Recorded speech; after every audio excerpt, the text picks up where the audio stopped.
Most respected, dear family members, my pranams to you. So many people in India, many Indians used to say that there is nothing like what we say Indian scientific heritage. Ancient Indians have not discovered or invented anything. Some people used to say everything what is told in the modern science has been here in our Vedas. Some other people say there is not much Indian heritage. We cannot say that there are so many Indian heritage, scientific heritage, but there may be something like Pythagoras theorem or something connected with Vedic geometry or something like Vedic mathematics. So you can see three category of people.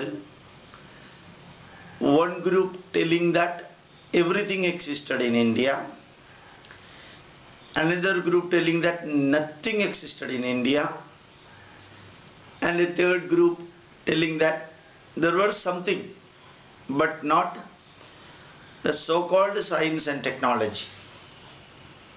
What I wanted to convey, or what I want to convey you in this small speech is that all the three viewpoints are wrong. There were excellent discoveries and inventions made by Indians, but it does not mean that everything is available in Vedas or ancient India. So when we have to understand, or when we are trying to understand Indian scientific heritage, first thing what we should understand is about Indian scientific temper. Many people say scientific temper means that approach, attitude, vision, viewpoint that is created or that is maintained in our mind, that everything can be answered using modern science. Everything cannot be answered using modern science. Many of the feelings that we have got, many of the mental emotions cannot be answered using science.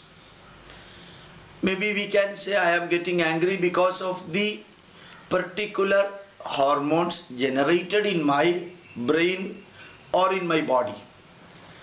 But the answer is yet to be explained, that when such and such a hormone is coming, why that hormone is coming, and when such and such a hormone is coming, why it is reflected as anger in my body. So you can see that hormone is formed so that anger is formed. Hormone is formed, that is why you are feeling happy. Hormone is formed, that is why you are feeling one type of fear. So these are all the things, the fear, the anger, the happiness, the consolation and the contentment, respect. These are all the things which we cannot explain, which we cannot measure, which we cannot analyze systematically using modern science. So in our Vedas, particularly 4th chapter of Yajurveda, 11th stanza it is told, 11th mantra it is told that Vidyam cha avidyam cha yastat veda ubhayam saha avidyaya mrityam tirtva vidyaya mritam asnute. There are two types of knowledge: eternal, experiential, spiritual knowledge known as Vidya; external, experimentable, scientific knowledge known as Avidya. So use the scientific knowledge, use the avidya for solving our day-to-day problems in the life. Avidyaya mrityam tirtva vidyaya amritam asnute. Use the spiritual knowledge for attaining permanent shanti, permanent peace. And just before chanting this mantra, Another mantra is given in the 40th chapter of Yajurveda. 40th chapter is known as Ishavasya Upanishad. In that Ishavasya Upanishad it is told that Andam Tama Pravishanti Ye Avidyam Upasate Tato Bhuya Ivate Tamo Yavu Vidyayam Ridaha. Those who are thinking that the science can solve all human problem, they are leading themselves into blinding darkness. Andam Tamaha, the darkness through which you cannot see anything. Andam Tamaha Pravishanti, Te Pravishanti. E Avidyam Upasate, those who are thinking that science can solve all the problem. Tato Bhuya, the same thing will be happening. Yavu Vidyayam Ridaha, those who are thinking that the spirituality can solve all the human problem. Both of these group of the people will be leading themselves into blinding darkness. So that I think it is the perfect scientific temper. This existed in India right from the beginning because it is present in the Vedas. And this approach, I think it has been accepted mainly by majority of the thinkers, scholars and scientists world over, including Albert Einstein, Robert Oppenheimer, Robert Hoyle, and many senior thinkers and politicians like Gorbachev also. So the first vision India has got is that there are experiential knowledge and experimentable knowledge. And whenever you are telling that we have to forward ourselves, march forward by ourselves, it is told that 4 points are to be kept in the mind. First point is Shastram Pramanam. Shastram Pramanam, you have to analyze everything based on the science. Shastram has got another meaning, the one which is guiding you, which is motivating you, which is instructing you, which is showing you the pathway, that is what is known as Shastram. Shastram Pramanam, you have to analyze whether it is Achara, Vichara, Sankalpa or anything using science. Shastram Pramanam is the message given by Lord Krishna in Bhagavad Gita. Aptavakyam Pramanam. If Shastram is not available, then take the opinion of scholars. Aptavakyam Pramanam is given in Dharma Shastra. Then comes Pratyaksham Pramanam, Nyaya Shastra. Whatever you are seeing, only that you should believe. So Shastram Pramanam, Aptavakyam Pramanam, Pratyaksham Pramanam. Then comes Anumanam Pramanam in Upaveda, particularly in Ayurveda. After getting all the data, you have to do the guessing. You have to do the extrapolation or interpolation. Or you have to estimate, evaluate systematically. Anumanam. These are the 4 points. Even the modern science take it for analyzing the modern knowledge. And after this 4 knowledge, remember that Sakshat Anubhavair Drishto Na Shruto Na Gurudarshita Lokanam Upakaraya Etat Sarvam Pratarchitam. All the knowledge is submitted to the world, to the people, based on Anubhavair Yukto, Sakshat Anubhavair Yukto. These are all submitted to the people not by mere imagination, but understood through the experiential knowledge. Na Shruto, it is not heard from somewhere. Na Gurudarshita, it is not taken as though the teachers have told us like this. Na Gurudarshita. But these are all presented for Lokanam Upakaraya Edad Sarvam Pradarshinam. For the benefit of the people, all these are submitted. And whenever it is told like that, nowhere in our heritage it is mentioned that you have to take everything as such. No. Acharyat Padamadate Padam Shishya Swamedhaya Padam Sa Brahmacharibhya Shesham Kalakramena Cha. Excellent message, even adopted in the 21st century. It can be adopted Even in the 40th or 50th century AD also it can be adopted. Take only 1/4 from the teachers. Acharyat Padamadate. Indirectly, the converse theorem, it tells that whatever is needed in your life, only 1/4 you will be getting from the teachers.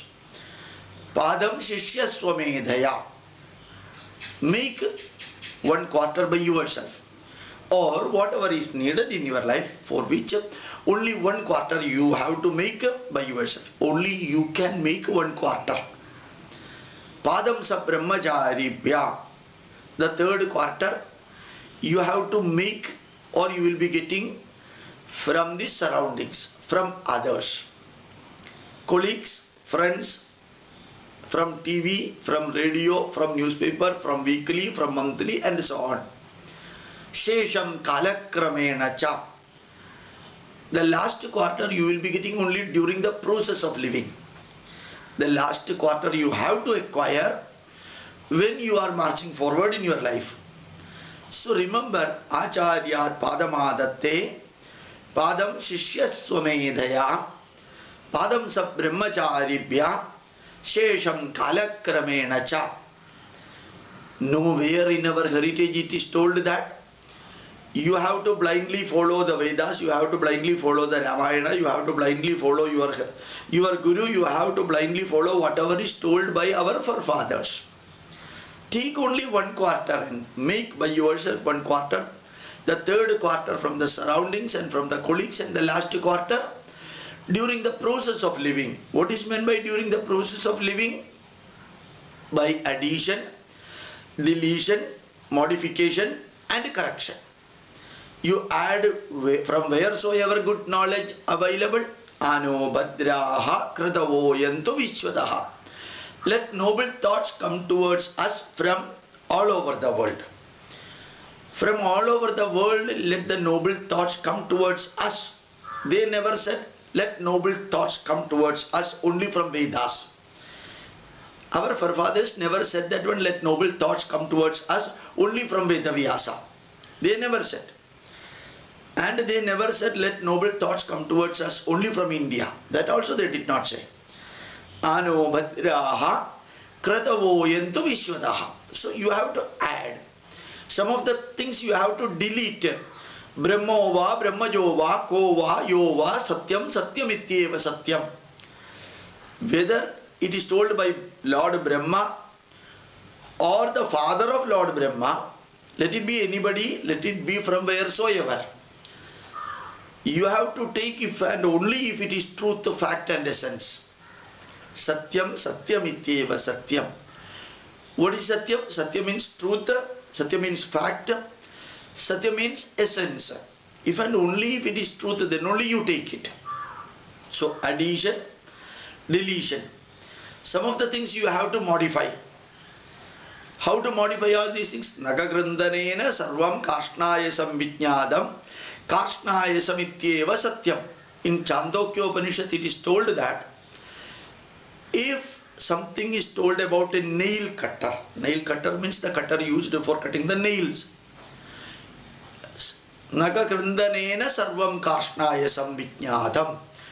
If somewhere it is mentioned that nail cutter is available, it means that the technology for making nail cutter was available at that period. The metallurgical knowledge existed during the period when this particular nail cutter was made. And people knew that the metallic ores and minerals were known to the people. That is the reason why they could extract the metal from the minerals and ores. They could know how to refine the metal. They knew how to make the mold for making the nail cutter. And also they know pretty well, or they knew pretty well, that the temperature for the metallurgical process could also be generated. If nail cutter is made of iron, it means that iron minerals and ores were known. It means that heating and melting these metal at 1140 degrees centigrade was known. and there existed a mold which will not melt or burn off when this molten iron is put. That was known. And the mold needed for making the nail cutter and making technology existed there. So this is addition, deletion, modification and correction. Wherever something is going wrong, you have to accept it that it is wrong, then reject it. You need not follow if it is wrong. Tatasya kuboyamidhi bruvana ka purusha ksharajalam pibadi. Telling that this well is dug by my father. This particular well which contains water now, it is dug by my father long ago. I still take water from that well because I want to show respect to my father by drinking water from that well. Even though it is salt water, I will continue to drink that. That approach is wrong. Ayam kubaha tatasya iti bruvana ka purishaha chara jalam pibadi. Telling that this well is dug by my father. Which man will be taking salt water from that if contains only salt water? So if father has done something wrong, your mother has done something wrong, or if your guru has done something wrong, you need not blindly follow that. So if it is wrong forever. So addition, deletion, modification and correction. So Indian scientific temper gives you the correct message, not the blind message like many atheists follow here. Many atheists and many so-called pseudo-intellectuals and many leftist party people, they have got the belief that only what they said is correct. Only whatever they know that is correct. Only whatever they approve that is correct. Only whatever their leaders say that is correct. All other things are superstition according to them. So this itself is the superstition. This itself is the non-scientific temper. It is against scientific temper if somebody tells only what I know is correct, only what I follow is correct, only what I approve is correct, only what my leader tells, only that is correct. That is the solid proof that that fellow does not have any scientific temper. So here we say, take 1/4 from the Acharya. And remember the definition of Acharya is Achinodija Shastrarthan Shishyan Sadhayate Sudhi Swayam Acharati Chaiva Saha Acharya Iti Smrita. Those who know the scientific meaning of that particular concept, Achinodija Shastrarthan, those who know the scientific meaning of that, Shishyan Sadhayate Sudhi, those who can teach the student the simplest possible way, giving examples. Shishyan Sadhayate Sudhi Swayam Acharati Chaiva. Whatever messages are given, the teacher is expected to practice in their life, in his life or in their life. Saha Acharya Iti Smrita. So the definition of the teacher is so clearly given here. From that teacher you have to take Acharyat Padamadatte. So it is very clearly given here what is meant by science and what is meant by scientific temper. Parikshayastu ghalu prayojanam pratipatti jnanam. You are expected to conduct experiment continuously. Otherwise, you will end up in superstition. In Bhagavad Gita, Lord Krishna has told, Jnanam Vijnana Sahidam Yat Jnatva Mukhyate Ashubhat. Even the pure spiritual knowledge, you are expected to understand through the scientific knowledge. Jnanam, spiritual knowledge. Vijnana Sahidam. Vijnana means scientific knowledge. Yad Jnatva, after knowing the spiritual knowledge through scientific knowledge, you will get rid of superstition. Mokshate Ashubhat. So for getting rid of the superstition, you are expected to analyze even the spiritual knowledge through science. So our scientific temper was so nice, And remember that science and spirituality went hand in hand. Only in Europe and other places the scientists were killed for putting forth the hypothesis and the theorems and other things that earth is spherical, earth rotates around the sun. For that type of discovery, people were even butchered. That is the so-called scientists, scientific temper in the West. But in India you can see those who have written Ayurvedic book, those who have written Yantra Sarvasva. You know Yantra Sarvasva written by Bharadwaja Maharshi. The 40th chapter of Yantra Sarvasva explains Desha Deshamdaram Yaddat Loga Logamdaram Tada Dvipa Dvipamdaram Chaiva Yo Ambare Gandu Varhati Savimanaiti Prokta Gheda Shastra Vidambarehi. For going from one place to another place, from one island to another island, from one loka to another loka, whichever vehicle is used, yo ambare gandu marhati, the vehicle which should fly through the sky, savimana iti prokta, that is what is known as vimana. So Bharadwaja, who has written Yantra Sarvasva, is known as Bharadwaja Maharshi. Ayurveda is written by Charaka Maharshi and Sushruta Maharshi. So those who have written scientific books are also known as Maharshis. And those who have written Vedas, Vyasa Maharshi, Valmiki Maharshi. And you can see so many others, Vishwamitra Maharshi, Kanva Maharshi. And those who have written science books and spiritual books, they are named in the same way. And the literature written on the science and spirituality are also known in the same way. Rigveda Samhita, that is a spiritual book. Charaka Samhita is the scientific book. Yajurveda Samhita, Sushruta Samhita. Those who have written the spiritual books, they are known as Acharyas. Dronacharya and Bharadwaj Acharya, and it continues like that. You can see Aryabhata Acharya, Varahamihira Acharya, Lalla Acharya, Vadeshwara Acharya, Bhaskara Acharya, Acharya J.C. Bose, Acharya P.C. Ray, and even up to Dr. C.V. Raman. We in ancient India or even in India used to say Acharya C.V. Raman, but after C.V. Raman, using the title Acharya has been stopped. So our spiritual leaders and scientific leaders, they were all purely known as Acharyas. The books were given equal status. Every spiritual book has got a subsidiary scientific book. If you are studying in graduation level BSc, you can see if you are chemistry main, you have got physics and mathematics subsidiary. If you are physics main, you have got chemistry and mathematics as subsidiary. Just like that, Rigveda has got Upaveda subsidiary Arthashastra, economics.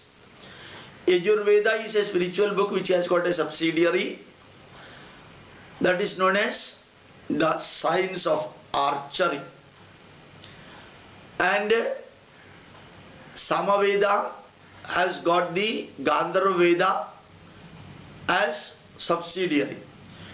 Ayurveda has got its subsidiary, Atharva Veda has got its subsidiary known as Ayurveda and Stapatya Veda. So you can see Rigveda has got economics, Yajurveda has got science of archery, Samaveda has got science of music, Gandharva Veda, Atharva Veda has got Ayurveda subsidiary. So this science and spirituality existed here together. That is the concept of modern world also. This concept existed in India from time immemorial. Almost all the Indian acharyas, if you are analyzing, you can see that there will be the scientific concept in that and also the spiritual concept in that. Without spirituality, no science existed in India. Without science, no spirituality existed in India. That is why Albert Einstein said, Albert Einstein said the science without spirituality, it is blind, and spirituality without a science is lame. He used the word religion, I changed it to spirituality. Because religion, maybe Semitic religion, means it is against science. But here you can see science without spirituality and spirituality without science. They cannot exist in the 21st century. We strictly followed all these things. So when I tell you that you have to chant mantra, mantra chanting has got a neuro-linguistic effect, and mantra is spiritual in nature. If you are praying, it has got psycho-linguistic effect, and prayer is a spiritual activity. And if you are performing Ganapati Homa, Gana Homa, it is a spiritual activity, but the smoke coming from that, the smoke from the coconut husk, it has got sulfur dioxide. And the smoke from the coconut shell, it has got phenols. The smoke from the coconut kernel, it has got pyracines. All the three are enough to kill any bacteria present in your home if you are performing a Ganapati Homa in your home. And similarly, if somebody is blessing, putting their right hand on your head, every blessing changes the brain chemistry. So blessing is spiritual in nature. At the same time, it has got a scientific concept also. Matra Devo Bhava, Pitru Devo Bhava, Acharya Devo Bhava, Atiti Devo Bhava. You know that mother is nothing but a woman, but you are giving divinity to your mother. So the relation is divine relation. Your father is an ordinary human being, but we put divinity in him. Pitra Devo Bhava. Our motherland India is only a piece of land, but we put a divinity on that. That we call Bharata, Bhumi, then Matra Bhumi, Pitra Bhumi, Punya Bhumi, Yajna Bhumi, Karma Bhumi, Jnana Bhumi, and so on. So, in India, science and spirituality existed together. Not science and religion existed together. In India, there was no religion at all. In India, it is only spirituality.